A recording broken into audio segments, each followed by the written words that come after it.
बहुत बहुत नमस्कार। ये बड़ा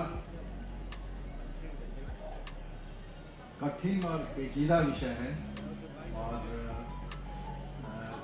एक थोड़े समय में ज़्यादा कहना जो एक कहावत है वो यहीं पे चरितार्थ होने वाला है। ये परीक्षा भी है वक्ताओं की कि वो क्या कर पाते हैं, बड़ा मुश्किल है। लेकिन एक तो प्रेम गली अति सांकरी, दरअसल वो इसके मजाजी और इसके हकीकी की बात जो हो रही है वो दरअसल कबीर का जो एक उनकी जो भक्ति का अनुभव है वो इस दोहे में आया है। वो अपने गुरु के लिए कह रहे हैं कि जब गुरु थे तब मैं नहीं था और जब मैं हूँ तो गुरु का पता नहीं। तो इस संदर्भ में ही इसको देखा जाना चाहिए। लेकिन जब हम इसको और अपने समकाल में इसको खोलते हैं तो एक व्यापकता ग्रहण करता जाता है। पूरा ये दो लाइन की जो दो पंक्तियां हैं, ये दोहा। प्रेम मुझे ऐसा लगता रहा है कि ईश्वर की उत्पत्ति भय से नहीं, शायद प्रेम से हुई। और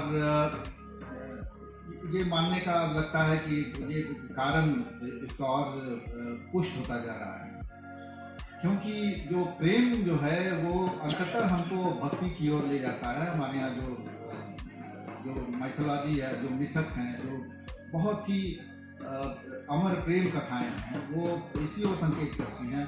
बल्कि ये हम में से कईयों का निजी अनुभव भी है कि प्रेम हमें किसी और धरातल पर सोच के और चिंतन के और व्यवहार के लिए किसी और धरातल पर, किसी उच्चतर धरातल पर हमको ले जाता है। तो वो कहीं ना कहीं ईश्वरत्व की उपलब्धि के जैसा है और इसीलिए सच्चा प्रेम बहुत विरल है और इसके बारे में हम बात बहुत करते हैं। लेकिन ये कईयों के जीवन में प्रेम दरअसल होता भी नहीं है, ये जानते भी नहीं है कि वो दरअसल प्रेम की अनुभूति, सच्ची अनुभूति या सच्चे प्रेम का अनुभव कैसा हो सकता है, ये कईयों के लिए बहुत ही विरल अनुभव है। तो अभी जो हम इसको आज के परिप्रेक्ष्य में अगर विचार करें तो देखिए, एक हमारी पीढ़ी में, हमारी पीढ़ी तक ये स्थिति रही कि प्रेम में लोग अर्पण कर देते थे खुद को, अभी भी करते हैं, ऐसा नहीं है कि ये खत्म हो गया। प्रेम में होने का अर्थ ही होता है आत्मदान, अपने को दे देना, वही प्रेम है। बिना प्रतिदान की कामना के अपने को अर्पित कर देना प्रेमी को, यही प्रेम है। और ये इसीलिए इतना विरल अनुभव है क्योंकि जो हमारे ऊपर सामाजिक दबाव हैं, जहाँ प्रेम आता है वहाँ सामाजिक नैतिकता के सवाल खड़े हो जाते हैं। इसीलिए ये अनुभव इतना विरल होता जाता है कि दरअसल प्रेम की अनुभूति क्या है वो हमारी पहुंच के बहुत बाहर होने लगती है। लेकिन तब भी ये जो एक स्थिति थी कि अपने को दे देना है, और आज की स्थिति है मूव ऑन।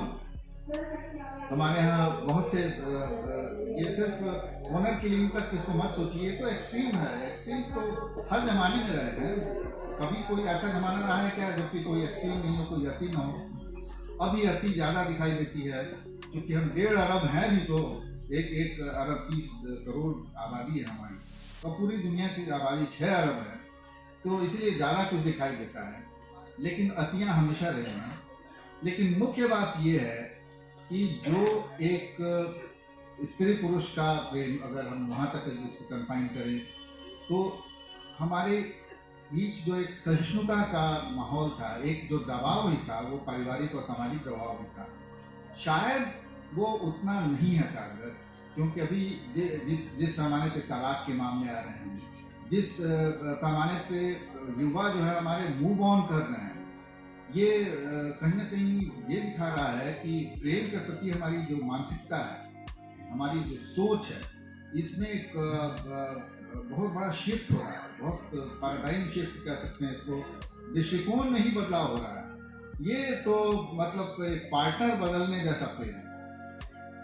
यहाँ हमें सचेत होने की जरूरत है। दरअसल हमारे लिए चिंता का विषय यहाँ है, और कबीर के दोहे का निहितार्थ यहाँ खोजा जाना चाहिए। जो समाज में जो नई स्थिति बन रही है, ये जो है ये इस दोहे का मेरा ख्याल है कि यहाँ उसको तलाशिए कि हम जब प्रेम से हटेंगे तो आखिर हम किधर जा रहे हैं, किन मूल्यों को हम आत्मसात करना चाहते हैं, किन मूल्यों की ओर हमें बाजार ले जा रहा है, किन मूल्यों की ओर हमें आज की राजनीति ले जा रही है।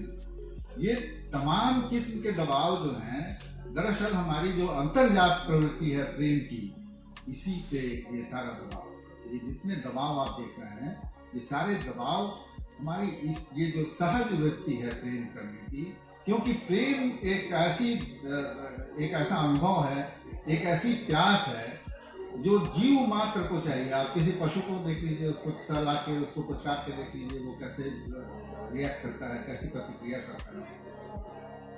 बड़ा से बड़ा जिसको कहते हैं एवरेशन का कोई शिकार आदमी हो, उसको भी अगर आप प्यार की बात कीजिए उससे, तो एक क्षण के लिए वो रुकता है कि ये कैसी बात हो रही है। हमारे यहाँ हजारों साल में ऐसी तमाम कथाओं गाथाओं का देश हमारा, कितनी सारी कथाएं हैं, उसमें अंगुलीमाल की कथा देख लीजिए। एक प्यार की वाणी जिसको कहते हैं प्रेम की वाणी, उसमें कितनी ताकत है। आखिर वो क्या चीज है जो हिला कर रख देती है, जो गांधी पैदा कर देती है, और इतनी बड़ी दुर्दमनीय सत्ताओं के खिलाफ प्रेम की ताकत खड़ी हो जाती है। कैसे हो पाता है? बुद्ध कैसे खड़े हो जाते हैं, महावीर कैसे खड़े हो जाते हैं। हमारे अपने समय में बहुत सारे लोग हैं, बहुत सारी ऐसी स्थितियां, बहुत सारे ऐसे व्यक्तित्व हैं जो खड़े होते हैं और प्रेम की ताकत के बल पर खड़े होते हैं, और पूरा समाज उनके पीछे आता है। तो ये एक मैंने इसीलिए कहा कि प्रेम को, मेरा आग्रह है बल्कि कि वो जो हम सीखते चले आए हैं, जो सुनते चले आए हैं प्रेम को, प्रेम के बारे में, और जो हमारा जो सामाजिक अनुभव है, जो हमारा सिविलाइजेशनल एक्सपीरियंस है, जो सभ्यतागत जो हमारा अनुभव है प्रेम को लेके, उसमें आप बड़े बदलाव की ओर मत देखिए। आप देखिए कि अगर सच्चा प्रेम है तो आपको स्पेस देता है। ये बहुत सी मोटी बात है जो आम जीवन में हम एक दूसरे के लिए सोच सकते हैं, चाहे वो मित्रता की बात हो, चाहे स्त्री पुरुष की बात हो, या पारिवारिक संबंधों की बात हो। स्पेस देना, एक दूसरे की स्वायत्तता की कद्र करना, ये मूलभूत भाव है। और आजकल प्रेम में अधिकार की बात बहुत होती है, मतलब अधिकार चाहिए, और अधिकार से होते हुए प्रेम का रास्ता नहीं।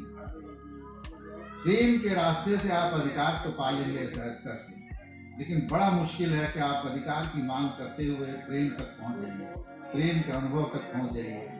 ये बड़ा मुश्किल मामला है।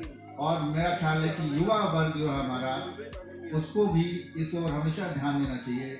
हर चीज जीवन में राइट्स मोड में सोचने की नहीं होती। हर चीज को अधिकार प्रेक्षीय ढंग से आप नहीं सोच सकते। प्रेम में जैसा कि मैंने कहा, अगर सच्चा प्रेमी है, वो स्त्री हो या पुरुष हो, वो पर दुख कातर कैसे नहीं होगा। अगर नहीं होगा तो इसका मतलब वो प्रेम नहीं है, उसमें प्रेम नहीं है, वो झूठा है, वो झूठ का प्रेम है, वो दिखावे का प्रेम है। सच्चा प्रेम जहाँ होगा वहां पर दुख कातरता होगी, दूसरे के अनुभव के, दूसरे की तरफ से, दूसरे के नजरिए से सोचने का भाव होगा। हमारी पत्नी है, वो किसी खास बिंदु पर क्या सोच सकती है, ये हमारी सोच के दायरे में। हमारा पति है, किसी बिंदु पर वो क्या सोच सकता है।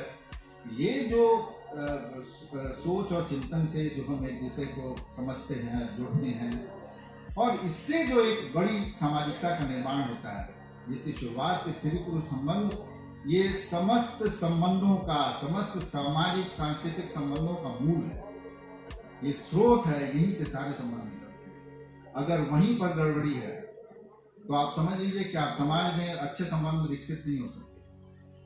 अगर स्त्री पुरुष संबंधों को ही करेक्ट करना, उसको सही जगह पर रखना, उसको सही तरीके से इसके बारे में बच्चों को समझाना, अपने व्यवहार से उन्हें उसकी ओर प्रेरित करना, ये आज की सबसे बड़ी चुनौती है, ये आज का सबसे बड़ा संकट है। इसलिए जो प्रेम गली अपनी सांकरी वाली बात है, ये इसको एक बड़े फलक पर समझना चाहिए। और जो ऑनर किलिंग वगैरह की जो बात है, ये एक्सट्रीम्स हैं। ये मजे की बात ये है, और ये मुझे कभी कभी बहुत गर्व होता है कि युवा मारे जा रहे हैं तब भी प्रेम कर रहे हैं। ये देखिए प्रेम की ताकत। ऐसा थोड़ी है कि प्रेम करना रुक जा रहा है, आप ऑनर किलिंग कर रहे हैं। तो मेरी एक कहानी है समझौता, जो 90 के दशक में जो सामाजिक न्याय आंदोलन जो की स्थिति थी, तो उसमें जो पिछड़े वर्गों से ही दो युवा जो सामाजिक सोपान में ऊपर नीचे थे, वो प्रेम करते हैं। अंत में वो जो नायिका है उसकी लत्तो, वो मारी जाती है। ऑनर किलिंग ये पद उस समय प्रचलित नहीं था, लेकिन दरअसल ये एक राजनीतिक हत्या थी, क्योंकि वो एक बड़े राजनीतिक परिवार की बेटी थी। तो वहाँ पर जो जो जो मैं कहना चाहता था उस कहानी में, सामाजिक न्याय की धुरी से स्त्री गायब है, तो भी सामाजिक न्याय कैसे? जब अंतर विवाह होते ही रहेंगे, स्त्री की स्थिति जस की तस रहेगी, तो कोई भी न्याय नहीं हो सकता। तो ये जो स्थिति है, जो स्त्रियों की जो वर्जनाएं कम हुई हैं, प्रेम के साथ हमेशा वर्जना रही है, क्योंकि एक बहुत विरल अनुभव है। विरल अनुभव, बहुत साधारण अनुभव तो होता नहीं, मुश्किल से अर्जित किया जाता है। वर्जना हमेशा रही है। आजकल हिंसक प्रवृत्तियां बहुत हावी हैं हमारे संबंधों पर, आम संबंधों पर भी हावी हैं। हमारी बहुत सी प्रवृत्तियों का कारण तो हमारा ये परिवेश है, जो एक कहना चाहिए ना, कैपिटल और टेक्नोलॉजी का ये जो मिश्रण है, और इसका जो दबाव हमारे ऊपर पड़ रहा है, हमारे संबंधों के ऊपर पड़ रहा है, ये एक बहुत ही विषम चुनौती है। और इसका भी मुकाबला, मेरा ख्याल है उसका एक ही मुकाबला, प्रेम भाव जो हमें जो सदा सहता है, और ये सब हमारे अंदर है। ऐसा नहीं कि हमें कहीं से गौरव करना है, कहीं से बाहर से इसको आयात करना है। तो ये जो हमारी अंतर्जात सहज प्रवृत्तियां हैं, इनको हम कैसे बचा के रखें, इनको कैसे हम आगे समाज में ले जाएं, ये हमारी असली चुनौती है। और इसी परिप्रेक्ष्य में हमको प्रेम के ऊपर विचार करना चाहिए। आपने मुझे ध्यान से सुना, मेरा ख्याल है कि समय मेरा हो गया। धन्यवाद। Thanks for watching. Remember to like, comment, and subscribe. Also check out my Facebook, Twitter,